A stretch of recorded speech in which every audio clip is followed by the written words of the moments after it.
Welcome back बच्चों। आज हम अपने फिजिकल केमिस्ट्री का एक नया चैप्टर स्टार्ट करेंगे और वो चैप्टर है केमिकल इक्विलिब्रियम। तो हम सबसे पहले देखते हैं कि हम इस चैप्टर में क्या क्या कवर करने वाले हैं। सबसे पहले बच्चे हम लोग हमारे केमिकल इक्विलिब्रियम चैप्टर के अंदर सबसे पहले हम देखेंगे इसकी एप्लीकेशंस क्या है in day to day life, कि हमारी नॉर्मल लाइफ के अंदर हम कहां पर इस केमिकल इक्विलिब्रियम को यूज करते हैं, हमें क्यों जरूरी है हमारे लिए। अगर ये हमारी लाइफ में इंपॉर्टेंट है तो हम इसकी स्टडी करते हैं, इसलिए हमारे सिलेबस में। सेकंड, हम सबसे इसके अंदर एप्लीकेशंस को कवर करने के बाद फिर हम देखेंगे बेसिक्स टर्मिनोलॉजी। कुछ टर्म्स हैं हमारे पास जो हम इसमें यूज करेंगे, लाइक रिवर्सिबल रिएक्शन क्या हो गई, इरिवर्सिबल रिएक्शन क्या है, लॉ ऑफ मास एक्शन। इसके बाद हमारे पास है लॉ ऑफ केमिकल इक्विलिब्रियम। हम यहां पे समझने की कोशिश करेंगे व्हाट इज केमिकल इक्विलिब्रियम, किसका मीनिंग क्या होता है, हम कब बोलते हैं कि केमिकल इक्विलिब्रियम एग्जिस्ट करता है नहीं। फिर यहीं पर हम करेंगे इसी के अंदर what is equilibrium constant,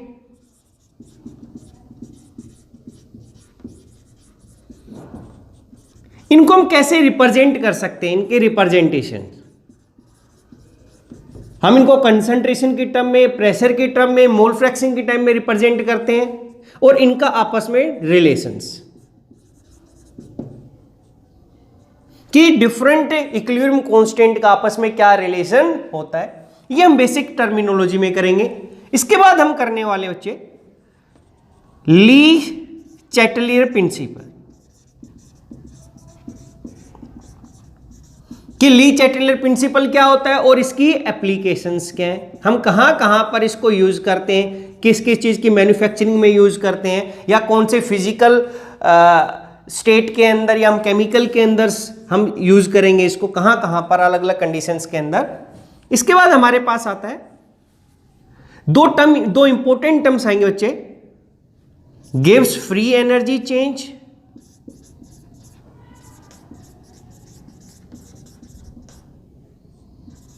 and chemical potential. Chemical potential क्या है, पार्शियल मोलर प्रॉपर्टी है।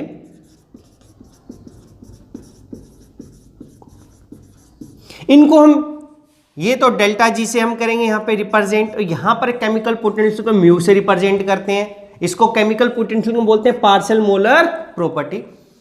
इनको हमने गिव्स फ्री एनर्जी को डिटेल्ड के अंदर थर्मोडायनेमिक्स के सेकंड पार्ट के अंदर, थर्मोडायनेमिक्स के सेकंड पार्ट के अंदर, जब हम लोगों ने after second law of thermodynamics, क्योंकि ये वहीं से हमारे पास आता है, हमारे पास जो थर्मोडायनेमिक्स है, थर्मोडायनेमिक्स के सेकंड पार्ट के अंदर हम लोगों ने डिटेल्ड के अंदर इन डिटेल जी को एक्सप्लेन किया, what is gives free energy. तो ये यहां से आपने जरूर देखना है जी को समझने के लिए बच्चे, क्योंकि जी का यूज हमारे पास केमिकल इक्विलिब्रियम में भी है, इलेक्ट्रोकेमिस्ट्री में भी है, सॉल्यूशन में है। तो ये जी बहुत इंपॉर्टेंट क्वांटिटी जिसको हम बोलते हैं गिव्स फ्री एनर्जी। इसको डिटेल्ड में हमने थर्मोडायनेमिक्स में कवर किया हुआ है। इसके बाद हमारे पास आता है relation between gives free energy change and equilibrium constant. इनके बीच में क्या रिलेशन होगा, दोनों के बीच में इक्विलिब्रियम कांस्टेंट और गिव्स फ्री एनर्जी चेंज के अंदर। इसके बाद हमारे पास आएगा went of equation, went of equation, isotherm and isochore, isotherm and isochore, कि वेंट ऑफ आइसोथर्म क्या होती है, वेंट ऑफ आइसोकोर क्या होगी। और लास्ट में हमारे पास इसके अंदर हम यहां पे करेंगे अपना क्लैसियस क्लेप्रोन इक्वेशंस, क्लैसियस क्लेप्रोन इक्वेशन। तो ये हमारे पास बेसिक 7 टॉपिक्स हैं जो हम कवर करेंगे हमारे केमिकल इक्विलिब्रियम चैप्टर के अंदर। ये दोनों इंपॉर्टेंट चीजें इसमें समझने की सबसे ज्यादा जरूरी, क्योंकि ये थोड़ा डिफिकल्ट भी होता है और इनको समझना जरूरी भी है। एक तो केमिकल पोटेंशियल और एक क्या है, एक गिव्स फ्री एनर्जी चेंज। और इसके लिए आप ये थर्मोडायनेमिक्स का सेकंड जो पार्ट हम लोगों ने कवर किया हुआ है, जिसके वीडियोस उसके अंदर जरूर समझें कि ये होता क्या है। तो अब हम अपना चैप्टर स्टार्ट करते हैं। सबसे पहले एप्लीकेशन से देखते हैं कि हम कहां कहां पर इस केमिकल इक्विलिब्रियम को यूज करते हैं हमारी डे टू डे लाइफ के अंदर। सबसे पहले हम समझते हैं केमिकल इक्विलिब्रियम, इक्विलिब्रियम क्या है। हम बोल सकते हैं हमारा कोई भी सिस्टम इक्विलिब्रियम में, इक्विलिब्रियम का मतलब है कि उसकी स्टेट के अंदर अगर नो चेंज, अगर उसकी स्टेट में कोई चेंज नहीं हो रहा है विद टाइम, तो हम बोल देंगे कि वो सिस्टम कैसा है, इन इक्विलिब्रियम। और ये इक्विलिब्रियम जनरली दो टाइप से बता सकते हैं, या तो वो स्टैटिक हो सकता है या डायनेमिक। स्टैटिक का मीनिंग हो गया कि वो रखा हुआ, अगर हमने किसी बुक को रखा है टेबल के ऊपर, बुक ऑन टेबल, तो हम बोल सकते हैं कि क्या है, बुक और टेबल आपस में क्या है, इक्विलिब्रियम में, उनकी पोजीशन में कोई चेंज नहीं आ रहा, जहां बुक थी वहीं पर रहेगी। इसका मतलब क्या है कि यहां पर एक स्टैटिक इक्विलिब्रियम है। डायनेमिक में क्या हो जाएगा कि डायनेमिक में क्या होगा, वहां पे एक रिएक्शन हो रही होगी हमारे पास, लेकिन फिर भी वहां पर क्या, जो प्रोडक्ट और रिएक्टेंट होंगे, क्योंकि अगर यहां पे क्या होगा, केमिकल रिएक्शन हो रही होगी, केमिकल रिएक्शन, तो केमिकल जब रिएक्शन होगी तो हमारे पास क्या होगा, रिएक्टेंट भी होंगे और क्या होंगे, प्रोडक्ट भी होंगे। अब क्या हुआ, रिएक्टेंट और प्रोडक्ट एक दूसरे में इंटर कन्वर्ट, रिएक्टेंट किस में चेंज होगा, प्रोडक्ट में, प्रोडक्ट किस में चेंज होगा, रिएक्टेंट में। लेकिन विद टाइम,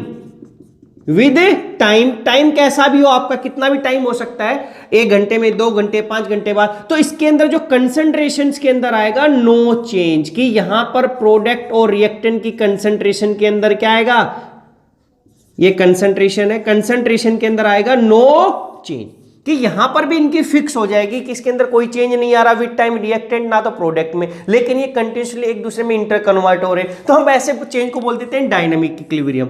यहां पे स्टैटिक में क्या, कोई चीज कहीं पे रखी, अगर उसको हम फोर्स ना लगाए उसके ऊपर और वहीं पे रहेगी, तो हम बोलेंगे वो कैसा है, static equilibrium.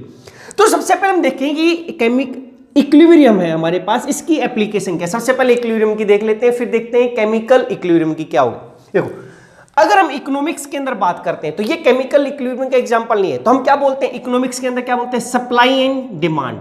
Supply and demand क्या, जितनी ज्यादा सप्लाई होगी, जितनी ज्यादा डिमांड होगी, उतनी ज्यादा सप्लाई। अगर ये एक दूसरे पे ऐसा होगा, अगर डिमांड ज्यादा है तो सप्लाई ज्यादा होगी, तो ये क्या होगा, सप्लाई और डिमांड के अंदर इक्विलिब्रियम एग्जिस्ट करता है ऑलवेज, कि अगर ऐसा नहीं हो सकता डिमांड ज्यादा बढ़ा रहे तो हमें सप्लाई को इंक्रीज करना पड़ेगा, अगर इसको डिक्रीज कर रहे हैं तो इसको डिक्रीज करना पड़ेगा। ऐसे ही क्या है, दूसरा क्या है, ये ट्रेडमिल का एग्जांपल, जब हम एक्सरसाइज करते हैं मॉर्निंग में या जिम के अंदर जब हम देखते हैं, तो क्या मशीन के ऊपर हम क्या करते हैं, रेस लगाते हैं, तो अगर इसकी स्पीड कम है तो हमारी भी जो दौड़ लगाने की, जो रेस लगाने की उसके ऊपर स्पीड होगी वो कैसी होगी, कम। अगर इसकी हम स्पीड इंक्रीज करते तो हमें भी अपनी स्पीड को क्या करना पड़ता है, इंक्रीज करना पड़ता है, अदरवाइज क्या होगा, आप उसके ऊपर से गिर जाओगे। तो हुआ क्या, जो आपकी ट्रेडमिल है यहां पर, जिसको आपने इस तरीके से ये स्टैंडिंग करके आपने ये ट्रेडमिल बना दी, इसके ऊपर से आप यहां पर खड़े रन कर रहे हो, यहां पर इस ट्रेडमिल के ऊपर, तो क्या हुआ, आपकी पोजीशन यहीं पर फिक्स है, आप दौड़ रहे हो उसके ऊपर, क्योंकि जो इसकी यहां पे जो बेल्ट आएगी वो कहां जाएगी, बैकवर्ड डायरेक्शन में, आप कहां जा रहे हो, फॉरवर्ड में। तो विद टाइम आपकी पोजीशन चेंज नहीं हो रही है, आप एक ही आप एक ही जगह पे खड़े हो। इसका मतलब क्या है, ट्रेडमिल और आप किसमें हो, इक्विलिब्रियम में हो। लेकिन ये केमिकल का एग्जांपल नहीं है, क्योंकि यहां पे केमिकल रिएक्शन नहीं हो रही है, कैसा है, फिजिकल इक्विलिब्रियम है। तो ट्रेडमिल और आप कैसे हो, आपकी पोजीशन में चेंज नहीं आ रहा, जैसे हमने बोला था स्टैटिक, यहां पर एक टाइप से, तो यहां पर क्या हो कि आपकी और पोजीशन सेम है, लेकिन मूवमेंट दोनों के अंदर ही हो रही है यहां पर, लेकिन रिएक्शन नहीं। तो ये क्या, एक तरफ से फिजिकल इक्विलिब्रियम का हम बोल सकते हैं एग्जांपल था। यहां पर क्या है, अगर हम बोले कि अगर एक रूम है हमारे पास, अगर उसके अंदर हम लोगों ने क्या किया, एक साइड से हम एक फिक्स टेम्परेचर की, यहां पे कोल्ड एयर, अगर उसके अंदर कोल्ड एयर जाने दें, एक तरफ से उसके अंदर हम क्या डालें, हॉट एयर डालें, तो फिर भी क्या है, अगर कंटिन्यूसली आ रही है दोनों के दोनों, तो वहां पर इस रूम का टेम्परेचर एक कांस्टेंट हो जाएगा, वो टाइम के साथ चेंज नहीं होगा। तो यहां पर भी अगर हम बोले कि जो टेम्परेचर है कांस्टेंट हो जाएगा, किसका, अगर एक रूम का, अगर वहां पे हॉट एंड कोल्ड एयर हम क्या कर रहे हैं, साइमल्टेनियसली उसके अंदर डाल रहे हैं, तो यहां पर एक फिक्स टाइम के साथ चेंज नहीं होने वाला, एक दिन के बाद भी उतना ही रहेगा अगर इनका जो फ्लो का रेट है सेम है। तो ये जो जनरली 3 एग्जांपल है, ये केमिकल इक्विलिब्रियम के एग्जांपल नहीं है, जनरली हम बोल सकते हैं कि ये इक्विलिब्रियम के एग्जांपल है। फिर क्या हुआ, तो हम केमिकल इक्विलिब्रियम को यूज क्या करते हैं, देखो हमारी डे टू डे लाइफ के अंदर सबसे पहले आप जितना भी फूड पैकेज, जितने भी आप चिप्स लेते हो, जितने भी आप पैकिंग वाले लेते हो, दही लिया आपने पैकिंग वाला, मिल्क लिया, तो सभी में क्या होता है, वहां पे एक डेट लिखी होती है, डेट, बेस्ट बिफोर।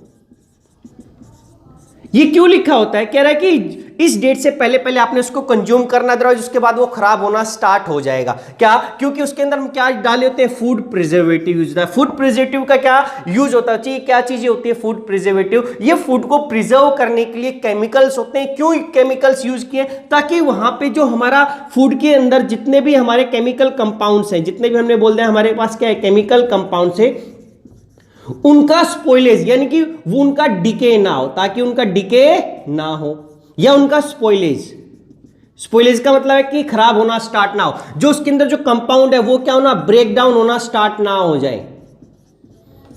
कि हम चाहते हैं कि जैसा हमारे जो फ्रेश में होता है वैसा का वैसा ही रहे, वो 2-4 दिन के लिए सेम रहे, उसके अंदर कोई रिएक्शन ना हो विद टाइम। अदरवाइज अगर आपने नॉर्मल रख दिया तो दही हमारी 4 दिन नहीं चलेगी, लेकिन जो पैकिंग वाली दही है वो 5 दिन चलेगी, हमारे पास 6 दिन भी चलेगी। उस पर एक्सपायरी डेट है, क्योंकि उसके ऊपर क्या है, प्रिजर्वेटिव है। वो क्या कर रहा है कि जो हमारा एक इक्विलिब्रियम था शुरू में, जो केमिकल का आपस में जो इनिशियली जो क्या था, केमिकल्स जो उसके अंदर जो फूड के अंदर जो केमिकल्स है उनका जो इक्विलिब्रियम था उसको क्या करता है, वो मेंटेन करता है।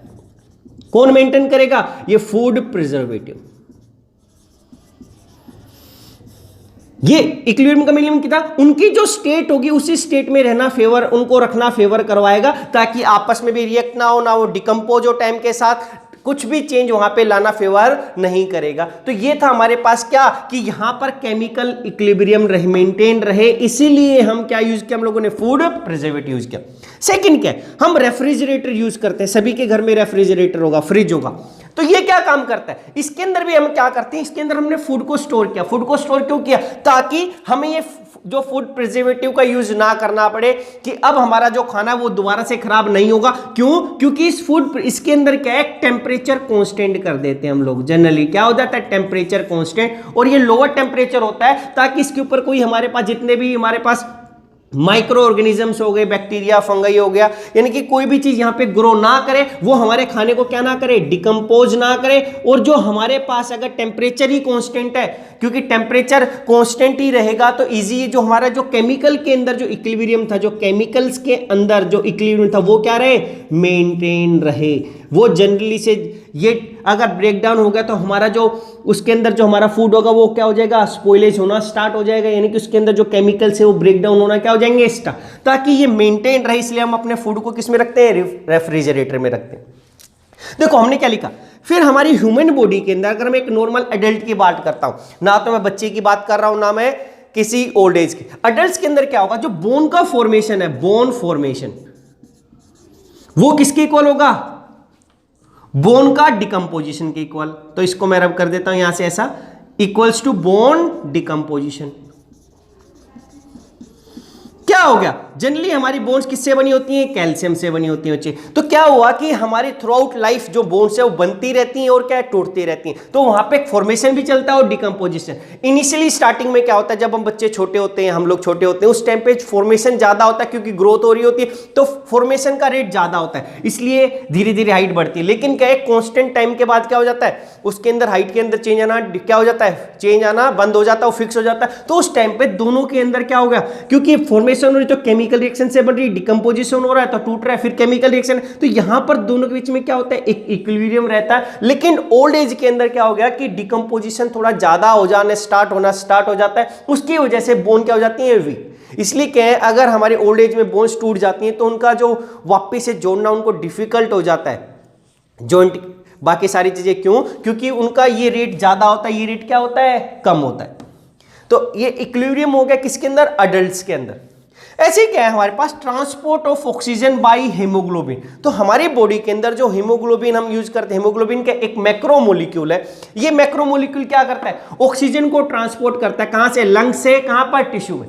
तो इसमें जनरली होगा क्या, हीमोग्लोबिन हो गया, Hb से रिप्रेजेंट करते हैं, प्लस O2, ये हमारे पास नॉर्मल एयर थी, यहां पर ये ऐसा बनाता है HbO2SO4, ये रिएक्शन होगी अगर हम बैलेंस करते हैं। तो क्या हुआ देखो, नॉर्मली हमारे पास लंग्स के अंदर क्या होगा, एयर का पार्शियल प्रेशर ज्यादा होता है, क्योंकि लंग्स के पास क्या है, हमने इनहेल किया तो वहां पर क्या होता है, लंग्स में ये जो पार्शियल प्रेशर ऑफ ऑक्सीजन मैं बोल सकता हूं ज्यादा, पार्शियल प्रेशर का मतलब क्या है, यहां पे बोल दिया ऑक्सीजन क्या होगा, एक्सेस होगी।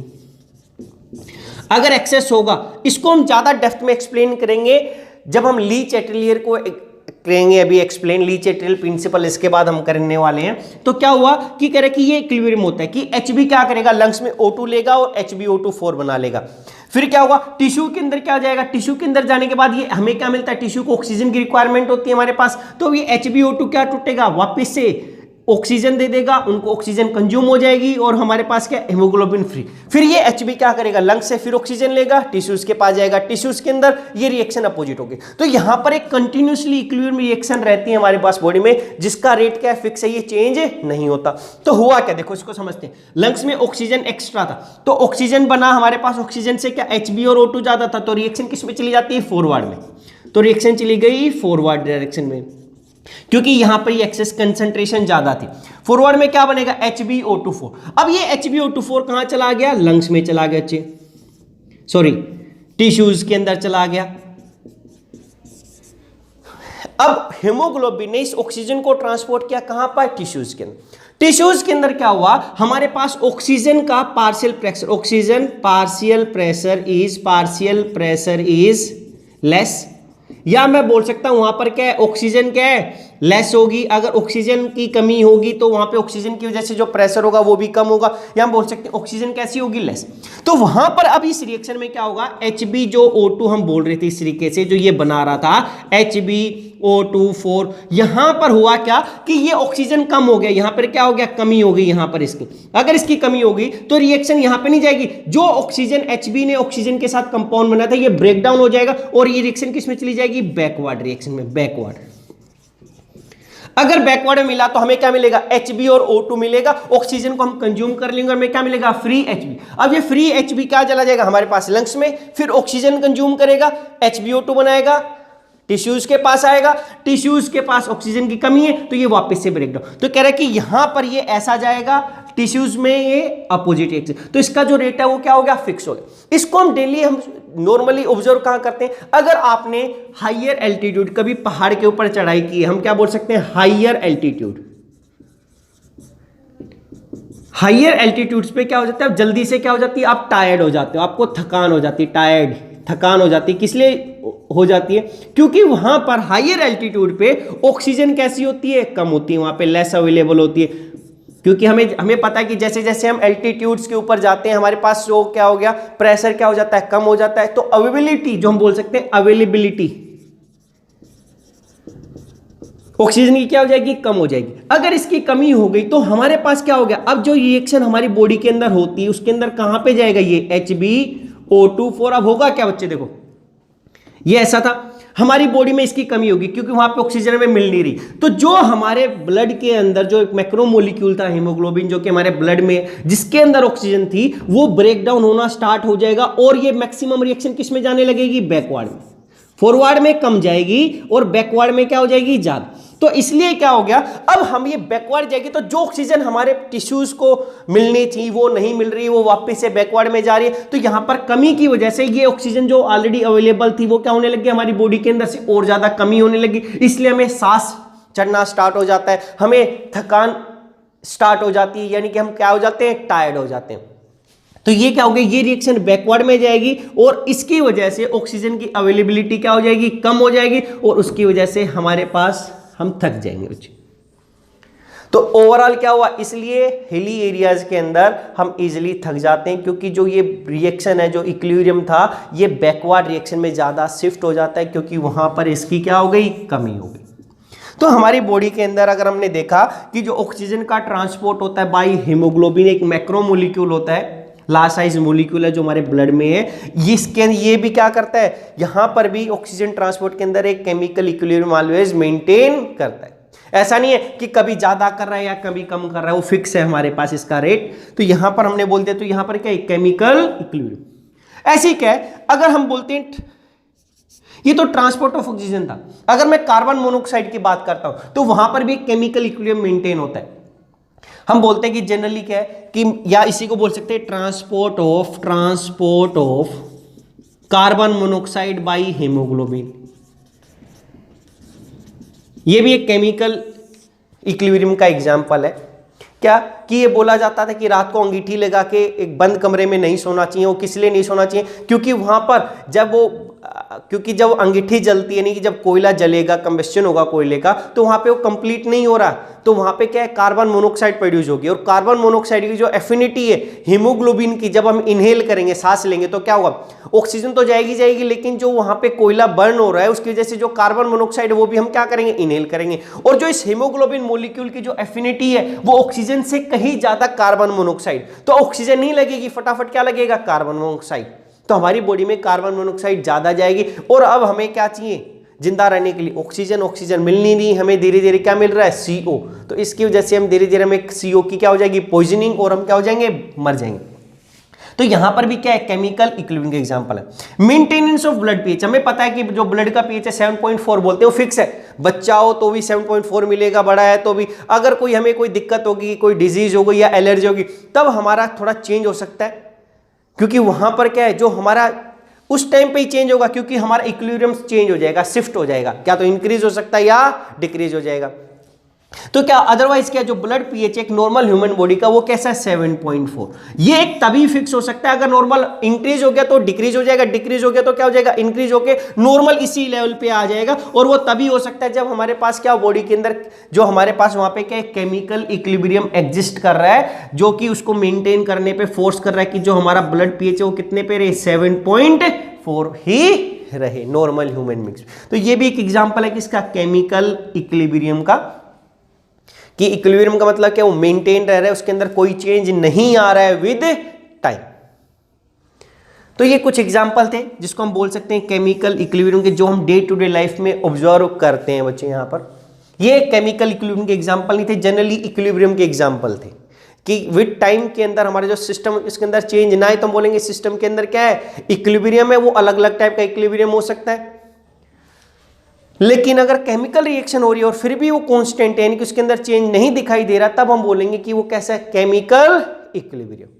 तो अब इसके बाद हमने सबसे पहले एप्लीकेशंस कवर किया, अभी देखा कि क्या एप्लीकेशंस होती हैं। अब इसके अंदर हम करेंगे बेसिक्स टर्मिनोलॉजी, कि हम कौन कौन सी बेसिक टर्म यूज करते हैं किसके अंदर, इस केमिकल इक्विलिब्रियम चैप्टर के अंदर। देखो इसके बाद हमारे पास आता था बेसिक्स टर्मिनोलॉजी, की कौन कौन सी हम बेसिक टर्म इसमें यूज करने वाले थे। तो सबसे पहले हमारे पास आता है एक रिवर्सिबल रिएक्शन। इसको हम लोगों ने थर्मोडायनेमिक्स में भी कवर किया था कि रिवर्सिबल और इरिवर्सिबल रिएक्शन क्या होती है। तो नॉर्मली जब हम रिवर्सिबल रिएक्शन बोलते हैं तो क्या बोलते हैं कि एक ऐसी रिएक्शन है which not only go in reverse, not go in forward direction but also in reverse direction under same या सिमिलर कंडीशन। कह रहे कि ये रिएक्शन फॉरवर्ड में भी जाएगी और साथ के साथ ये किस में आ सकती है, बैकवर्ड में भी, अंडर सिमिलर कंडीशन। हमें कोई कंडीशन चेंज करने की जरूरत नहीं, कि अगर रिएक्टेंट से प्रोडक्ट बनते हैं हमारे पास, रिएक्टेंट से क्या बने बच्चे, यहां से प्रोडक्ट बने, रिएक्टेंट से प्रोडक्ट बन जाए, और प्रोडक्ट से क्या बनने लग जाए, रिएक्टेंट अंडर सेम कंडीशन, तो हम बोलेंगे वो रिएक्शन कैसी हो जाएगी, रिवर्सिबल रिएक्शन। जनरली इसके दो टाइप की होती हैं, एक बोलते हैं हम homogeneous reversible reaction, homogeneous reversible reaction. क्या हुआ, होमो का मतलब होता है सेम, कि क्या है, all reactant product, if all reactant and product are in same state, क्या मतलब है इसका मीनिंग, कि सारे के सारे क्या तो लिक्विड हो, क्या सारे के सारे सॉलिड होंगे या गैस, तो हम बोलेंगे कि जो उस टाइम पे वो रिवर्सिबल रिएक्शन है तो हम बोल देंगे कि वो कैसी है, होमोजीनस है। क्या हुआ, अगर हमने सिंथेसिस करते हैं अमोनिया के, क्या N2 plus H2 it will give 2NH3, तो क्या N2 और H2 को हम कैटलिस्ट भी डालते हैं यहां पर, in the presence of catalyst, इसको हम हेबर प्रोसेस बोलते हैं, जिससे बनाते हैं हमारे पास। तो क्या हुआ, ये NH3 तो बनेगा, बैलेंस करेंगे तो 2 आ गया, इधर क्या हो जाएगा, 3H2 इस तरीके से। तो ये साथ के साथ जो NH3 बना ये डिकम्पोज होके क्या N2 और H2 भी देगा। तो इसको हम ऐसा दिखाएंगे, ऐसा और ये ऐसा, कि एक रिवर्सिबल रिएक्शन की, और सारे के सारे कैसे यहाँ पे गैस, N2 भी गैस, H2 भी गैस, NH3 भी गैस, ऐसा। अगर मैंने बोला H2 + I2 it will give 2HI, तो ये सभी के सभी कैसे हैं, गैस, ये भी कैसा है गैस, ये भी कैसा है गैस। तो ये जो रिएक्शन एग्जांपल है कि जिसमें रिएक्टेंट प्रोडक्ट में चेंज हो रहे हैं, प्रोडक्ट रिएक्टेंट में, ये तो रिवर्सिबल का एग्जांपल है। लेकिन अगर सारी की सारी गैस हो गई, वहां पर सेम स्टेट है, तो हम बोल देंगे होमोजीनस। इसके अंदर होता है heterogeneous, heterogeneous reversible reaction, reversible reaction. इसका मतलब क्या है, if all reactant and product, if all reactant and product are not in same state या are in different state, if reactant all की जगह लिख सकते हैं if reactant and product are in different state, या हम लिखेंगे if all reactant product are not in same state, कि वो सेम स्टेट में ना हो, तो हम क्या बोल देंगे कि ये जो एग्जांपल होगा वो किसका होगा, हेट्रोजीनस का। एग्जांपल क्या, देखो हमने लिखा CaCO3 कैल्शियम कार्बोनेट का डिकम्पोजिशन, तो ये इस तरीके से दिखा देते हैं। तो क्या बनेगा, CaO + CO2, CO2 गैस है, CaO कैल्शियम ऑक्साइड सॉलिड है, कैल्शियम कार्बोनेट कैसा था, ये सॉलिड था हमारे पास। तो देखो दो सॉलिड हो गए यहाँ पर, एक कैसा हो गया, गैस हो गया। तो ये किसका एग्जांपल हो गया, हेट्रोजीनस का। अगर ऐसे ही हमारे पास क्या करते हैं, अगर हमने आयरन लिया, आयरन Fe + वाटर, तो यहां पर अगर ऐसा बनाए तो ये क्या Fe3O4 + 4H2, ऐसा। अगर इसको बैलेंस करेंगे तो क्या है 3Fe, H2 कितने हो गए हमारे पास, यहां से 4 कर देंगे, यहां से ऐसा 4 वाटर के साथ, ये बैलेंस हो गया। तो ये कैसा था, सॉलिड, ये कैसा था, लिक्विड, ये कैसा है, गैस, ये कैसा है, सॉलिड। देखो बैलेंस इक्वेशन है हमारे पास, लेकिन सारे के सारे रिएक्टेंट और प्रोडक्ट कैसे सेम स्टेट में नहीं है। तो ये किसका एग्जांपल हो गया, हेट्रोजीनस रिवर्सिबल रिएक्शन। फिर क्या होगा, इरिवर्सिबल रिएक्शन में देखो हमने कोई चेंज स्टेट नहीं की, यहां पे हमने कोई अलग, जिस कंडीशंस में ये प्रोडक्ट बन रहा है उसी सेम कंडीशंस में ये प्रोडक्ट्स क्या दे रहे हैं, मेरे को रिएक्टेंट दे रहे हैं बच्चों। इरिवर्सिबल रिएक्शन में क्या होगा कि कह रहे कि these are the reaction which can not take place या which don't go in reverse direction under similar conditions. They go only in one condition. They can go only in one direction. कि अगर इसमें product बन गया तो product से वापस reactant कभी नहीं बनेगा। क्या हुआ, अगर आपने कोई भी ऑक्सीडेशन करते हो, क्या आपके पास ऑक्सीडेशन किया आपने किसी भी मेटल का, अगर मेटल का ऑक्सीडेशन कर क्या करते तो क्या बनेगा, वो Mg था मेटल, आपने इसका ऑक्सीडेशन करवा दिया तो क्या बनेगा, ये MgO बनेगा। इस मैग्नीशियम ऑक्साइड से कभी आपको ऑक्सीजन अलग और Mg नहीं मिलता। ऐसे ही अगर आपने किसी भी चीज का कोई कंबस्शन करवाते हो, कंबस्शन करवा दिया, क्या अब आपने जब कंबस्शन करवाए बच्चे, तो कोई भी आपने कोल था, पेट्रोल था, उसका कंबस्शन करवाया, आपको हीट प्लस लाइट एनर्जी मिली, हीट प्लस लाइट मिली कंबस्शन करवाने से, किसकी प्रेजेंस में करवाया, ऑक्सीजन। अगर आप ये हीट और लाइट इकट्ठी कर दो अंडर ऑक्सीजन, तो क्या आपको कभी कोयला मिलेगा, नहीं मिलेगा, कभी नहीं मिल सकता। तो क्या है, जितने भी कंबस्शन होगा ये क्या है, एक ही डायरेक्शन में जाता है, ये बैकवर्ड में नहीं जा सकता। अगर हम जैसे बोलते हैं दूसरा रोलिंग ऑफ स्टोन, अगर हमारे पास स्टोन है, अगर वो हाइट पे है, या हम क्या बोल सकते हैं, water flow from water flowing from top to bottom, या रोलिंग स्टोन का मतलब क्या है कि यहां पे काइनेटिक, अगर ऊपर डैम था हमारे पास तो वाटर ऊपर से नीचे ही गिर सकता है, नीचे से कभी वाटर ऊपर नहीं जाएगा। अगर हमारी सारी कंडीशंस चेंज है, टेम्परेचर, प्रेशर सब कुछ चेंज है, तो कभी पानी नीचे से ऊपर जा ही नहीं सकता। अगर हम बोल सकते हैं फॉलिंग बुक, भाई बुक ऊपर रखी थी आपने, गिरा दी तो नीचे चली गई, लेकिन क्या सेम कंडीशन में क्या वो नीचे से टेबल से वापस उठ के वहां पे ऊपर जा सकती है, नहीं जाएगी। तो जितने भी ये रिएक्शंस होते हैं ये क्या है, सारे के सारे इरिवर्सिबल रिएक्शंस हैं। क्या इसका जनरली एक और है कि जितने भी हमारे all natural process are irreversible,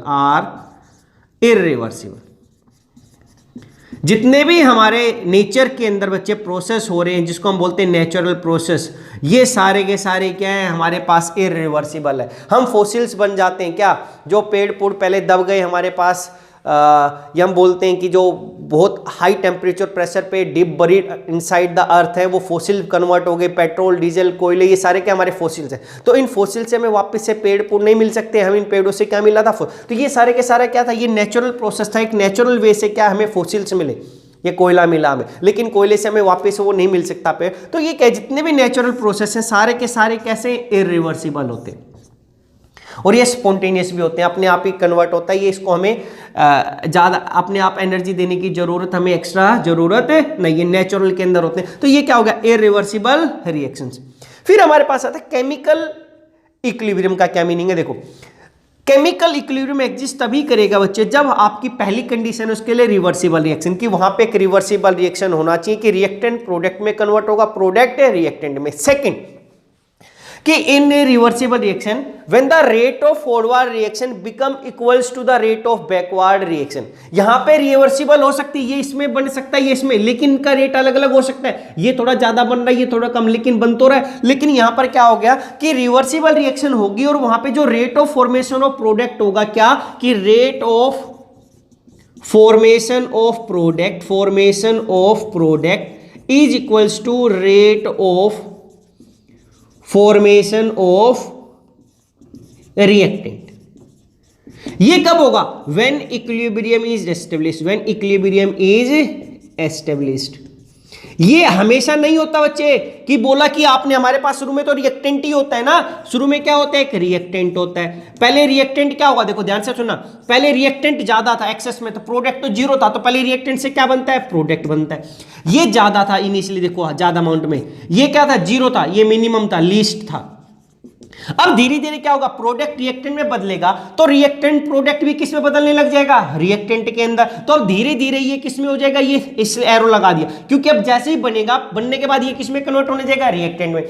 लेकिन अब टाइम के साथ साथ देखो, अगर ये कम बना है तो कम ही तो प्रोडक्ट देगा, ये ज्यादा था तो ज्यादा प्रोडक्ट देगा, ये प्रोडक्ट पहले कम था तो ये कम टूट कर ये रिएक्टेंट जाएगा। लेकिन कुछ टाइम के बाद क्या हो जाएगा कि हमारी जो रेट है, जो फॉर्मेशन का जो रेट होगा, यहां पर जितना रिएक्टेंट जितनी स्पीड में प्रोडक्ट बनाएगा उतनी ही स्पीड में प्रोडक्ट क्या बनाएगा, रिएक्टेंट बनाना स्टार्ट करेगा।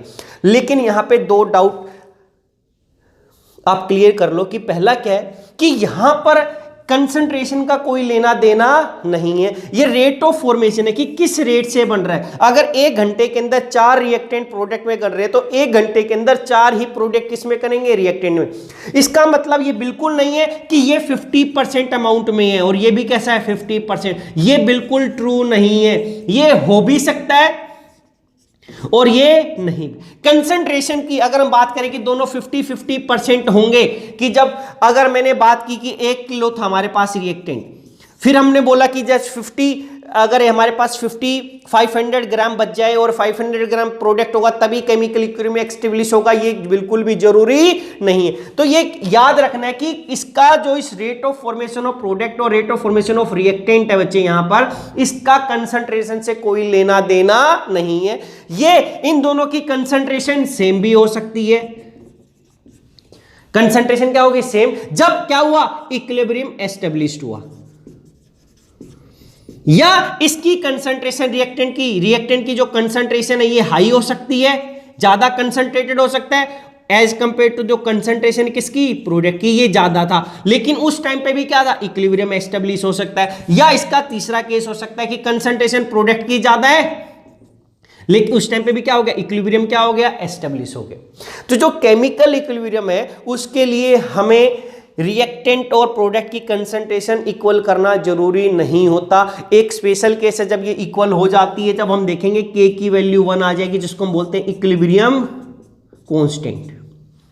ये अभी हम बाद में देखेंगे, अभी कवर करने वाले इसको बेसिक टर्मिनोलॉजी में। तो आपने क्या देखा था, ये सिर्फ बताता है कि जो रेट ऑफ फॉरवर्ड अगर rate of backward reaction equal हो गया किसी भी रिवर्सिबल रिएक्शन में, तो उस रिएक्शन को बोल देंगे कि वो रिएक्शन किसमें, केमिकल इक्विलिब्रियम में है। इससे प्रोडक्ट और रिएक्टेंट की कंसंट्रेशन से कोई लेना देना नहीं है। The concentration of product reactant may be equal और may not be equal, but the rate of formation of interconversion of these are always equal. तो ये था केमिकल इक्विलिब्रियम। इसके बाद हमारे पास आता है law of mass action. Law of mass action क्या बोलता है, कह रहा है कि the rate at which a substance react is directly proportional to the active mass of reactant. Active mass of reactant कह रहा है कि अगर हमारी कोई रिएक्शन हो रही है तो रिएक्शन कैसी होगी कि जो उसका रेट होगा, क्या हमारे पास रिएक्टेंट किस में चेंज हो जाता है, रिएक्टेंट किस में चेंज होता है, रिएक्शन में, प्रोडक्ट में। तो कह रहा है कि जो रेट होगा इसका, वो रेट डायरेक्टली डिपेंड करेगा या डायरेक्टली प्रोपोर्शनल होगा किसके, इसकी अमाउंट के ऊपर, कि अगर हमारा रिएक्टेंट की अमाउंट ज्यादा है तो ज्यादा स्पीड में प्रोडक्ट में बदलेगा, रेट उसका क्या हो जाएगा, ज्यादा। अगर रिएक्टेंट की अमाउंट कम है तो वो क्या होगा, रेट कैसा होगा, स्लो। तो रेट डायरेक्टली प्रोपोर्शनल किसके, उसकी एक्टिव मास लिखा है, यानी कि वो एक्टिव कंसंट्रेशन या एक्टिव मास।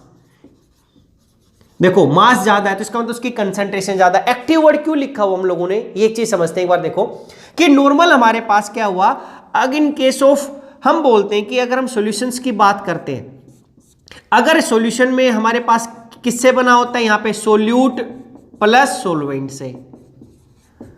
अगर हमने कोई सॉल्यूशन बनाया और वहां पे कुछ सोल्यूट डाल दिया 1 ग्राम, अगर वो 1 ग्राम कंप्लीट डिसोसिएट नहीं हुआ, देखो अगर ये सोल्यूट था, अब ये सोल्यूट 2 टाइप का हो सकता है, कैसा, एक तो ये स्ट्रोंग हो सकता है, जो सोल्यूट बोला है इसको हमने बोल दिया इलेक्ट्रोलाइट बोल दिया बच्चे, यहां पर इलेक्ट्रोलाइट बोल दो या सोल्यूट बोलो। अगर ये स्ट्रोंग हुआ तो ये 100% क्या हो जाएगा, डिसोसिएट। उस टाइम पे इसकी जो कंसंट्रेशन होगी, इसका जितने भी हमने इसमें डाला, 1 ग्राम लिया था, मान लिया कितना डाला था, 1 ग्राम, तो ये 1 ग्राम का 1 ग्राम डिसोसिएट हो गया किसमें, आयंस में। तो वहां पर इसकी क्या है, जो ये कंसंट्रेशन जितना हमने लिया था, जो कंसंट्रेशन हमने इनिशियल लिया था, वही इसकी क्या है, सॉल्यूशन के अंदर इसकी फाइनल कंसंट्रेशन सेम है। इसकी कंसंट्रेशन कैसी थी, सेम, इसकी कंसंट्रेशन सेम। लेकिन अगर ये वीक हुआ, वीक इलेक्ट्रोलाइट बोल दिया, ये सोल्यूट क्या हुआ, अगर ये पार्शली डिसोसिएट हुआ, पार्शली डिसोसिएट, तो उस टाइम पे क्या होगा हमारे पास बच्चे, कि यहां पर 1 ग्राम लिया था लेकिन हमारे पास डिसोसिएट 0.5 ग्राम हुआ। तो यहां पर इन दोनों की कंसंट्रेशन जो कि सॉल्यूशन में जाने के बाद जब हमने इसको किसी सॉल्वेंट में डिसोल्व किया और जितना हमने डाला वो दोनों चीजें सेम नहीं है, तो जितना एक्चुअली ये डिसोसिएट होता है इसको मैं बोलता हूं एक्टिव कंसंट्रेशन, या इसको एक्टिव कंसंट्रेशन, या इसको हम बोल सकते हैं कि एक्चुअल कंसंट्रेशन। एक्टिव की जगह क्या, actual, ACTUE, actual concentration in solution. इसको हम एक्टिविटी से रिप्रेजेंट करते हैं, this is represent by activity. तो इस केस में अगर ये हमने कंसंट्रेशन बोला था, इसकी इनिशियल जो कंसंट्रेशन थी किसी भी सॉल्यूशन के अंदर, किसी मेरे सोल्यूट की, अगर वो 1 ग्राम थी, अगर वो 100% डिसोसिएट होने के बाद जो कंसंट्रेशन बोलते हैं उसको हम वर्ड दे देते हैं एक्टिविटी टर्म। एक एक्टिविटी का मतलब होता है एक्चुअल कंसंट। तो इस केस में एक्टिविटी भी इसकी 1 ग्राम थी और इसकी कंसंट्रेशन, तो यहां पे दोनों चीजें क्या है, सेम। लेकिन इस केस में जब ये 100% डिसोसिएट नहीं होता, उस टाइम पे जो हमें उसकी जो कंसंट्रेशन मिलती है, जितनी हम लेते हैं उससे कम दिखाई देती है। अगर कम दिखाई देगी तो उस टाइम पे जो एक्चुअल में होगी वहां पर उसको हम बोल देते हैं एक्टिविटी। तो यहां पर इसकी कंसंट्रेशन अब 1 नहीं है, कितनी है, 0.5। तो इसलिए लिखा है कि वहां पर अगर वो सॉल्यूशन है, क्योंकि हम केमिकल इक्विलिब्रियम की बात करें, सॉल्यूशन पे अप्लाई करें, तो हम देखेंगे कि एक्चुअल कंसंट्रेशन कितनी है, कि वहां पर उसकी एक्टिविटी क्या है। स्ट्रोंग हुआ तो दोनों चीजें सेम है, अगर स्ट्रोंग नहीं है तो जितना डिसोसिएट हुआ है वो उसकी एक्टिविटी है। तो सेम यहां पर क्या लिखा है, directly proportional to the active mass. Active इसलिए लिखना पड़ेगा, क्या बताओ, 100% डिसोसिएट ना।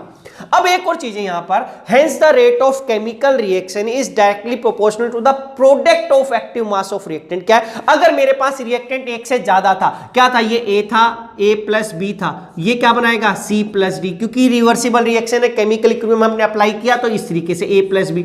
तो कह रहा है कि जो रेट होगा वो रेट डिपेंड करेगा क्या, इस A की कंसंट्रेशन पे और इस B का, तो प्रोडक्ट हो जाएगा। लेकिन इसमें एक चीज ध्यान देनी बच्चे, अगर यहां पे कोफिशिएंट कुछ लिखा है, हम लोगों ने लिखा है A प्लस, इसके B मोल्स है, it will give C plus small d, तो यहां पे जो रेट, ये रेट किसका है, फॉरवर्ड का, कि यहां पर अगर इसने कुछ बना दिया प्रोडक्ट, अगर मैं C और D ना लिखूं, डायरेक्ट ऐसा लिख दूं कि प्रोडक्ट, क्योंकि अब नीचे देखेंगे इसको, अगर हमने यहां पे ऐसा लिख दिया कि इट विल गिव प्रोडक्ट, की ऐसा तो ऐसा कर देते हैं, ए की डायरेक्शन से रिप्रेजेंट कर देते हैं अभी कि फॉरवर्ड में जा रहा है, ये क्या बना रहा है, प्रोडक्ट बना रहा है। तो जनरली क्योंकि यहाँ पे हम लोगों ने बात ही नहीं की कि वो रिएक्शन रिवर्सिबल है नहीं है, बैकवर्ड जा रही फॉरवर्ड, तो अगर हमने बोला कि अगर इस तरीके से, तो जो इसका रेट होगा रिएक्शन का वो किस पे होगा, ए के जो कोफिशिएंट है, ए की कोफिशिएंट जो होंगे इसकी पावर में चले जाएंगे, ए इंटू बी की पावर बी। अगर इक्विलिब्रियम कांस्टेंट कहूं तो यहाँ पे एक रेट कांस्टेंट हम क्या लगा देंगे, के, तो मैं क्या लिख सकता हूं, रेट इज इक्वल्स टू के फॉरवर्ड, क्योंकि रिएक्शन फॉरवर्ड डायरेक्शन में जा रही है, फॉरवर्ड के एफ ए की पावर ए इंटू बी की पावर बी।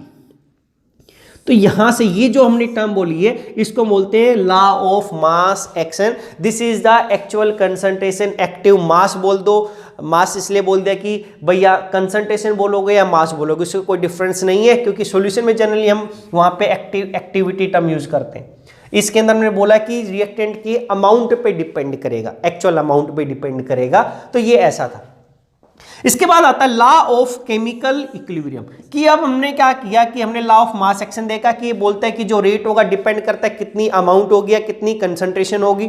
ये बोलता है कि when we apply this law of mass action to a reversible reaction in equilibrium then it is called law of chemical equilibrium. क्या बोला कि इस लॉ ऑफ मास एक्शन को हमने एक रिवर्सिबल रिएक्शन पे अप्लाई कर दें जो किसमें, इक्विलिब्रियम पे था। कैसे था, हमने बोला था कि एक रिवर्सिबल रिएक्शन इक्विलिब्रियम पे क्या हो गया था, एक एग्जांपल बोला था कि like H2 plus N2 it will give 2NH3, तो ये प्रोडक्ट से रिएक्टेंट, रिएक्टेंट से प्रोडक्ट, तो ये इस तरीके से रिएक्शन हो रही थी। तो कह रहे कि अगर मैं इसके ऊपर law of mass action apply कर दूं तो उस टाइम पे जो मेरे को एक एक्सप्रेशन मिलेगा उसको मैं बोल दूंगा क्या, लॉ ऑफ मास एक्शन। तो देखो यहां पर तो केवल हमने फॉरवर्ड डायरेक्शन में किया था, एक ही डायरेक्शन, यहां पे क्या है, रेट फॉरवर्ड में भी जाती है, रिएक्शन किस में जाती है, बैकवर्ड। तो मैं इस रिएक्शन की जगह में एक लाइन लिख दूं नॉर्मली, ए या बी करके, जैसे A plus B it will give C plus D, ये कोफिशिएंट लगा दिया बच्चे हम लोगों ने यहां पर ऐसा, ये बैकवर्ड में भी जाएगा ऐसा। तो अब क्या हुआ, ये रिएक्शन कैसी थी, फॉरवर्ड, ये कैसी है, बैकवर्ड। कह रहा है कि अब मैं लॉ ऑफ मास एक्शन लगा दूं, लॉ ऑफ मास एक्शन क्या लगा दूं, क्योंकि हमें पता है रिवर्सिबल रिएक्शन हो गई, इक्विलिब्रियम में भी आ गई, क्योंकि ये रिवर्सिबल इसलिए हो गई क्योंकि फॉरवर्ड भी जा रही, बैकवर्ड, और रेट क्या सेम। अब हमें पता है कि इक्विलिब्रियम के अंदर क्या होता है, rate of forward reaction is equals to rate of backward reaction, कि दोनों के अंदर रेट क्या होता है, सेम। अब हमें पता है according to law of mass action rate of forward क्या होता है, रेट ऑफ फॉरवर्ड क्या हो गया, रेट ऑफ फॉरवर्ड, एफ लगा दिया मैंने, रेट ऑफ फॉरवर्ड किसके इक्वल हो गया, देखो इसकी एक्सप्रेशन अगर हम लिखते तो यहां पर क्या आ जाता, ये किस पे डिपेंड करता है, रिएक्टेंट के कंसंट्रेशन पे, तो इसका जो रेट डिपेंड करता, मैं क्या बोल सकता था, रेट ऑफ फॉरवर्ड यहां पे लिख सकते थे बच्चे, एक तरफ से थोड़ा और साइड में लिख देते हैं, क्या, अगर यहां पे लिखते हैं रेट ऑफ फॉरवर्ड तो किसके इक्वल होता, डायरेक्टली प्रोपोर्शनल होता, ए की ऊपर ए, बी के ऊपर बी। अगर मैं इस सिंबल को हटाऊं, सिंबल को हटाने के लिए हमें क्या करना पड़ता है, यहां पर डायरेक्टली प्रोपोर्शनल, तो हमें के एफ लगा सकता हूं, के फॉरवर्ड, ये हमने क्या कर दिया, कांस्टेंट लगा दिया, तो मैं इसकी जगह क्या लिख सकता हूं, directly equals to rate of forward, इसके इक्वल हो गया। अब क्या हुआ, ये रिएक्शन क्या जा रही है, बैकवर्ड में भी तो जा रही है, क्योंकि अब बैकवर्ड के लिए ये हमारा क्या हो गया, रिएक्टेंट हो गया, बैकवर्ड के लिए ये हमारा क्या हो गया, प्रोडक्ट हो गया। अगर मैं बोलता हूं रेट ऑफ बैकवर्ड रिएक्शन, वो किसके ऊपर डिपेंड कर रहा था कि मेरे पास सी की कंसंट्रेशन कितनी है और यहां पे डी की कंसंट्रेशन कितनी है। लेकिन अब इसको मैं हटाऊंगा तो इस डायरेक्टली प्रोपोर्शनल सिंबल को तो हमें कांस्टेंट लगाना पड़ेगा, वो किसके इक्वल हो जाएगा, के बैकवर्ड, ऐसा के फॉरवर्ड और के बैकवर्ड लिख सकते हैं। इसको ऐसा बी से लिख देता हूं, यहाँ पे बी ए लिख दिया, बैकवर्ड नहीं तो बी और बी क्या हो गया, सेम हो जाता। तो ये इस तरीके से, तो अब हमें पता चल गया कि according to law of mass action, ये किसके अकॉर्डिंग हुआ, this is according to law of mass action. हमारे पास क्या है, रेट ऑफ फॉरवर्ड इसके इक्वल होगा, रेट ऑफ बैकवर्ड होगा। अब हम दोनों की वैल्यू यहां पे अगर पुटअप कर दें, यहां पे फॉरवर्ड की जगह क्या आ गया, के एफ ए की पावर ए इंटू बी की power B, this is equals to K backward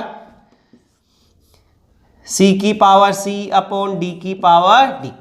अब मैं यहां से क्या करूं, इस बी वाली टर्म को इधर ले गया हूं तो मैं क्या लिख सकता हूं, K F upon K B, this is equals to C की पावर सी डी की power D, this is A की पावर ए इंटू बी की पावर बी। ये क्या है, अगर इस टोटल टर्म को मैं देखता हूं, चे this is the concentration of product, और ये क्या है, कंसंट्रेशन, कंप्लीट टर्म नीचे वाली क्या था, this is concentration of reactant. अब के एफ अपॉन के बी है। अब भाई देखो यहां से ये कोई कुछ वैल्यू मिलेगी, रेट का मतलब था कि हमारे पास दोनों चीजें इक्वल। अब ये जरूर यहां पर के एफ ये कांस्टेंट था, ये भी कैसा था, कांस्टेंट था। जरूरी नहीं कि कांस्टेंट की वैल्यू सेम हो, कि ऑलवेज सेम ही होगा ऑलवेज, क्यों, क्योंकि इनकी वैल्यू अलग अलग हो सकती है ना। क्या पता ये 1 था, ये 1 था, ये 2 था, ये 2 था, तो ओवरऑल इसकी वैल्यू क्या हो जाएगी केबी की वैल्यू क्या हो जाएगी, कम हो जाएगी हमारे पास। देखो बच्चे एक चीज ध्यान देनी, जरूरी नहीं, इसका मतलब ये नहीं होगा कि दोनों इक्वल, तो ये सभी की सभी कंसंट्रेशन, हमने क्या बोला था, इसकी कंसंट्रेशन, ये ए बी की कंसंट्रेशन जो रिप्रेजेंट कर रहे हैं यहाँ पे सीओडी की, ये आपस में इक्वल नहीं है।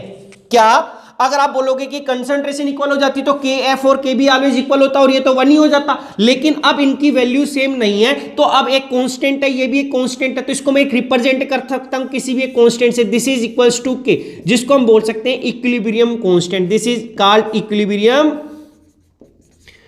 कांस्टेंट। देखो इसको समझ लेते हैं क्या, कि यहां पर इस जब हम रिवर्सिबल इक्विलिब्रियम लगाते हैं किसी भी रिवर्सिबल रिएक्शन पे, तो ये हमने पहले भी डिस्कस किया था कि कंसंट्रेशन सेम नहीं, जरूरी नहीं कि सेम ही हो। वहां पर क्या था कि अगर इसकी कंसंट्रेशन मान लिया कि सब एक एक मोल थे, तो ये एक ही हो जाता। मान लिया कि ये 1 था, ये भी 1 था, लेकिन ये 2 और 2 था, तो क्या हो जाता, देखो के एफ इंटू अमाउंट कितनी, 1 इंटू 1, ऐसा, सॉरी ऐसा दिखा देते हैं एक बार कंसंट्रेशन की टर्म में, कि के एफ इंटू इसकी अमाउंट मान दिया कि इसकी 1, ये 1 ही है, इसकी कंसंट्रेशन भी कितनी है, इंटू 1, इक्वल्स टू क्या हो गया, के बैकवर्ड। अब यहां पे के बैकवर्ड क्या हो गया, मान लिया कि सी की वैल्यू कितनी है, 2,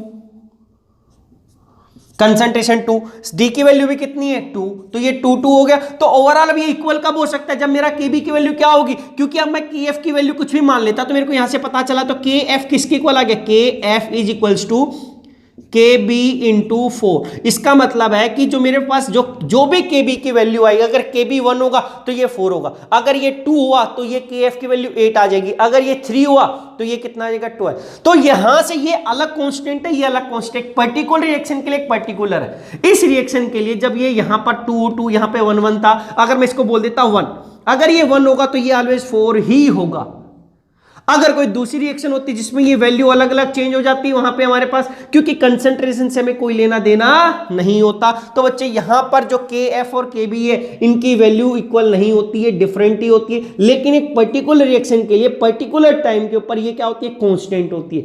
अब ये कांस्टेंट, ये भी कांस्टेंट, तो ओवरऑल क्या हो गया, के। इसी को हम बोल सकते हैं क्या, कि k is equals to C की पावर सी, डी की पावर डी, ए की पावर ए, बी की पावर बी, या k is equals to equilibrium constant is equals to product of concentration of reactant, sorry product, अरे ऐसा, ये product अलग है, ये दिस इज द प्रोडक्ट का मतलब ये, this is product of concentration of products, ये दूसरा प्रोडक्ट हो गया, और डिवाइडेड बाय क्या है, product of concentration of reactant.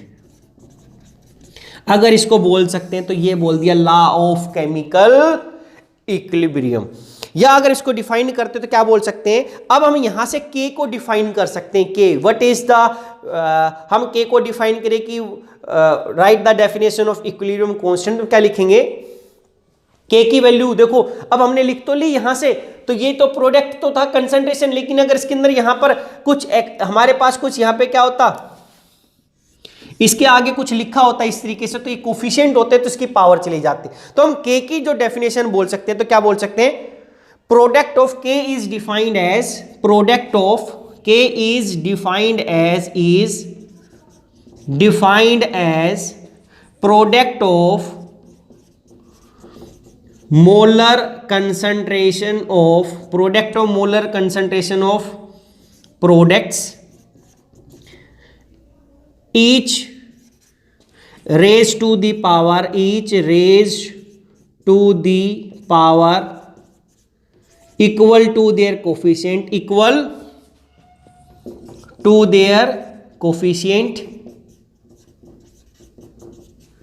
Divided by, तो डिवाइडेड बाय क्यों लिख दिया? क्योंकि अब हमारे पास क्या है, यहां पे रिएक्टेंट्स हमने क्या कर दिया, डिवाइड किया। डिवाइडेड बाय क्या, product of, divided by product of molar concentration of reactant, molar concentration of reactant each raise to the power, each raise to the power क्या, equals to their coefficient, equals to their coefficient. ये था बच्चे हमारे पास। तो इसी को बोलते हैं लॉ ऑफ केमिकल